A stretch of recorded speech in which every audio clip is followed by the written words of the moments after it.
এই লাও, দোকানে সব থেকে ভালো চটি এসছি। পরি দেখো, তোমার পায়ে খুব ভালো মানাবে। কি লিয়েছো ইয়া? আমি তো পছন্দ করি লাসনো। কেন তোমার ভালো লাগছে না? ভালো লাগছে না সাই? তুমি যেমন খ্যাত, তোমার পছন্দ তেমন খ্যাত। একটা কাজ তো ঠিক মতো করতে পারি। চলো গাড়ি ঘোরাও। খালি পায়ে যেতে হবে বাজারে। মানুষ ভালো হলে তো পছন্দ ভালো হয়, মানুষটাই তো খারাপ।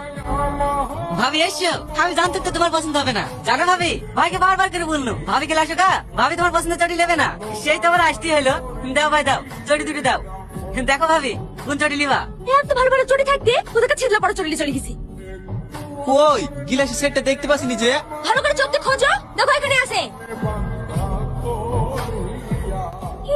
এটা তুমি কি করলা? আমার মোবাইলটা ভেঙে দিলা। আমি কি ইচ্ছু করে ভেঙেছি নাকি? পড়ে গেলে আমি কি করব? তুমি আবার কি করবা? যা করতে তো করেই দিছো। খাসি, এই খাসি সংসার করতে আমার চার জীবন সব চলে পুরো ছাই হয়ে গেল। একটা কিছু কিনে দেওয়ার ক্ষমতা নাই। ও কষ্ট করে মোবাইলটা কিনে দিয়েছিল, সেই মোবাইলটা ভেঙে দিল। কিনে নিতে চিল্লাছি কেন? কি হয়েছে? আর বলিসনি, শুধু আমি বলি আর সংসার করে যাচ্ছি। অন্য কোনো মেয়ে হলে কি কবে কি করতে চলে যেত? এত বড় বাড়িতে ভূতের মতো একা একা থাকতে হয়। মোবাইলটা দেখে একটু টাইম পাস হতো, সেটা ওর সহ্য না। এত দেখে কুচি করে দিল। আমি কি ইচ্ছু করে ভেঙেছি নাকি? তুই তো মাস থামো, আমি তোমাকে নতুন মোবাইল কিনে দেবো। থাক, তোর মনে দেবে জানা আছে। আজ তোমার তো একজনের কানের চাষি, তাই তো কোনো কিনে দিতে পারোনি। এই রেডি বকছি কেন? হাতটা কেটে রক্ত বেরিয়েছে, মলমটা তো লাগিয়ে দিতে পারিস। মুরুগা, মরছে তো না, মরলে তো বাঁচি। এই ছুরিও না, সব সময় উল্টো পাল্টা কথা। দেখি ভাই, আমি বেঁধে দিছি। না না থাক ভাবি, একটু খাম হয়ে গেছে, ও কিছু হবে না, ছাড়ো। এই ছুরি, ওইভাবে স্বামী খেয়ে কেউ বকে? কি করবো বলো ভাবি? না পাঁচর সংসার করতে আর না পাঁচকে ছাড়তে।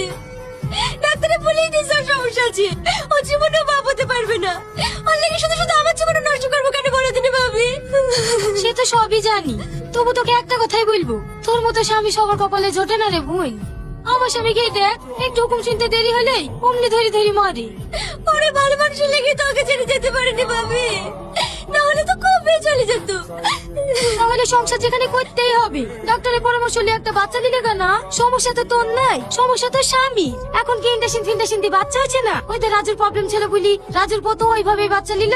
তুমি ঠিক বলছো ভাবি, ও ওইভাবে বাচ্চা নিয়ে হয়। হ্যাঁ, তাহলে ভাবি শুক্রবারে তুই ডাক্তার বসে। কালকে তো শুক্রবার, কালকে তুমি আমার সাথে একটু যাওয়া হবে ভাবি। আচ্ছা আচ্ছা ঠিক আছে লে, তুই আর ওভাবে টনিকে বকিস নি। আমি কি সব করে বকি নাকি? রাগুনি যাতে একটু যত মতো বলে ফেলি। থাক রে, ওর আবার বাড়ি আসার সময় হয়ে গেছে, আমাকে না দেখতে পেলে আবার চিল্লাবি।